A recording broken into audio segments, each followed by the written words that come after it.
بسم اللہ الرحمن الرحیم اللہ کے نام سے جو رحمان اور رحیم ہے۔ الف لام میم۔ اللہ وہ زندہ جاوید ہستی جو نظام کائنات کو سنبھالے ہوئے ہے، حقیقت میں اس کے سوا کوئی خدا نہیں ہے۔ اس نے تم پر یہ کتاب نازل کی جو حق لے کر آئی ہے اور ان کتابوں کی تصدیق کر رہی ہے جو پہلے سے آئی ہوئی تھی۔ اس سے پہلے وہ انسانوں کی ہدایت کے لیے تورات اور انجیل نازل کر چکا ہے، اور اس نے وہ کسوٹی اتاری ہے جو حق اور باطل کا فرق دکھانے والی ہے۔ اب جو لوگ اللہ کے فرامین کو قبول کرنے سے انکار کریں ان کو یقیناً سخت سزا ملے گی۔ اللہ بے پناہ طاقت کا مالک ہے اور برائی کا بدلہ دینے والا ہے۔ زمین اور آسمان کی کوئی چیز اللہ سے پوشیدہ نہیں، وہی تو ہے جو تمہاری ماؤں کے پیٹ میں تمہاری صورتیں جیسی چاہتا ہے بناتا ہے۔ اس زبردست حکمت والے کے سوا کوئی اور خدا نہیں ہے۔ وہی خدا ہے جس نے یہ کتاب تم پر نازل کی ہے۔ اس کتاب میں دو طرح کی آیات ہیں، ایک محکمات جو کتاب کی اصل بنیاد ہیں، اور دوسری متشابہات۔ جن لوگوں کے دلوں میں ٹیڑھ ہے وہ فتنے کی تلاش میں ہمیشہ متشابہات ہی کے پیچھے پڑے رہتے ہیں اور ان کو معنی پہنانے کی کوشش کیا کرتے ہیں، حالانکہ ان کا حقیقی مفہوم اللہ کے سوا کوئی نہیں جانتا۔ بخلاف اس کے جو لوگ علم میں پختہ کار ہیں وہ کہتے ہیں کہ ہمارا ان پر ایمان ہے، یہ سب ہمارے رب ہی کی طرف سے ہے۔ اور سچ یہ ہے کہ کسی چیز سے صحیح سبق صرف دانشمند لوگ ہی حاصل کرتے ہیں۔ وہ اللہ سے دعا کرتے رہتے ہیں کہ پروردگار جب تو ہمیں سیدھے رستے پر لگا چکا ہے تو پھر کہیں ہمارے دلوں کو کجی میں مبتلا نہ کر دیجیو، ہمیں اپنے خزانہ فیض سے رحمت عطا کر کہ تو ہی فیاض حقیقی ہے۔ پروردگار تو یقیناً سب لوگوں کو ایک روز جمع کرنے والا ہے جس کے آنے میں کوئی شبہ نہیں۔ تو ہرگز اپنے وعدے سے ٹلنے والا نہیں ہے۔ جن لوگوں نے کفر کا رویہ اختیار کیا ہے انہیں اللہ کے مقابلے میں نہ ان کا مال کچھ کام دے گا نہ اولاد۔ وہ دوزخ کا ایندھن بن کر رہیں گے۔ ان کا انجام ویسا ہی ہوگا جیسا فرعون کے ساتھیوں اور ان سے پہلے کے نافرمانوں کا ہو چکا ہے کہ انہوں نے آیات الہی کو جھٹلایا۔ نتیجہ یہ ہوا کہ اللہ نے ان کے گناہوں پر انہیں پکڑ لیا، اور حق یہ ہے کہ اللہ سخت سزا دینے والا ہے۔ بس اے محمد، جن لوگوں نے تمہاری دعوت کو قبول کرنے سے انکار کر دیا ہے ان سے کہہ دو کہ قریب ہے وہ وقت جب تم مغلوب ہو جاؤ گے اور جہنم کی طرف ہانکے جاؤ گے، اور جہنم بڑا ہی برا ٹھکانہ ہے۔ تمہارے لیے ان دو گروہوں میں ایک نشان عبرت تھا جو بدر میں ایک دوسرے سے نبردآزما ہوئے۔ ایک گروہ اللہ کی راہ میں لڑ رہا تھا اور دوسرا گروہ کافر تھا۔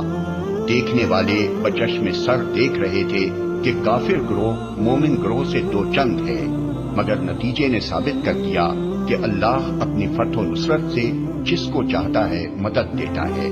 دیدہ بینا رکھنے والوں کے لیے اس میں بڑا سبق پوشیدہ ہے۔ لوگوں کے لیے مرغوبات نفس، عورتیں، اولاد، سونے چاندی کے ڈھیر، چیدہ گھوڑے، مویشی اور زرعی زمینیں بڑی خوش آئند بنا دی گئی ہیں، مگر یہ سب دنیا کی چند روزہ زندگی کے سامان ہیں۔ حقیقت میں جو بہتر ٹھکانہ ہے وہ تو اللہ کے پاس ہے۔ کہو میں تمہیں بتاؤں کہ ان سے زیادہ اچھی چیز کیا ہے؟ جو لوگ تقویٰ کی روش اختیار کریں ان کے لیے ان کے رب کے پاس باغ ہیں جن کے نیچے نہریں بہتی ہوں گی، وہاں انہیں ہمیشگی کی زندگی حاصل ہوگی، پاکیزہ بیویاں ان کی رفیق ہوں گی، اور اللہ کی رضا سے وہ سرفراز ہوں گے۔ اللہ اپنے بندوں کے رویے پر گہری نظر رکھتا ہے۔ یہ وہ لوگ ہیں جو کہتے ہیں کہ مالک ہم ایمان لائے، ہماری خطاؤں سے درگزر فرما اور ہمیں آتش دوزخ سے بچا لے۔ یہ لوگ صبر کرنے والے ہیں، راست باز ہیں، فرما بردار اور فیاض ہیں، اور رات کی آخری گھڑیوں میں اللہ سے مغفرت کی دعائیں مانگا کرتے ہیں۔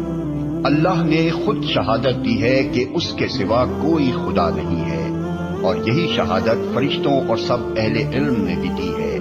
وہ انصاف پر قائم ہے، اس زبردست حکیم کے سوا فی الواقع کوئی خدا نہیں ہے۔ اللہ کے نزدیک دین صرف اسلام ہے۔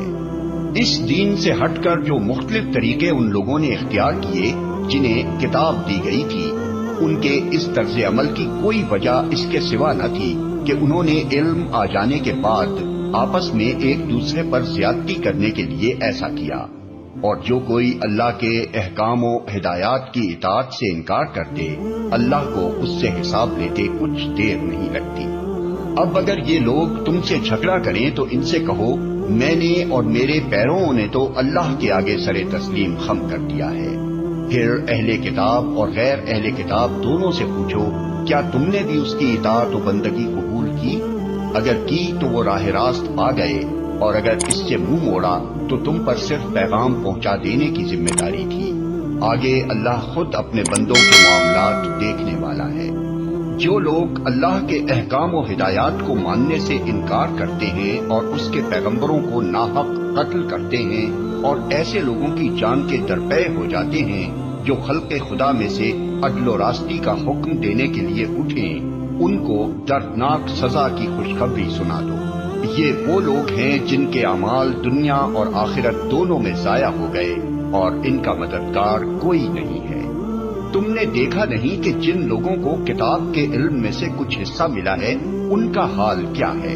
انہیں جب کتاب الہی کی طرف بلایا جاتا ہے تاکہ وہ ان کے درمیان فیصلہ کرے تو ان میں سے ایک فریق اس سے پہلو تہی کرتا ہے اور اس فیصلے کی طرف آنے سے منہ پھیر جاتا ہے۔ ان کا یہ طرز عمل اس وجہ سے ہے کہ وہ کہتے ہیں آتش دوزخ تو ہمیں مس تک نہ کرے گی، اور اگر دوزخ کی سزا ہم کو ملے گی بھی تو بس چند روز۔ ان کے خود ساختہ عقیدوں نے ان کو اپنے دین کے معاملے میں بڑی غلط فہمیوں میں ڈال رکھا ہے۔ مگر کیا بنے گی ان پر جب ہم انہیں اس روز جمع کریں گے جس کا آنا یقینی ہے۔ اس روز ہر شخص کو اس کی کمائی کا بدلہ پورا پورا دے دیا جائے گا اور کسی پر ظلم نہ ہوگا۔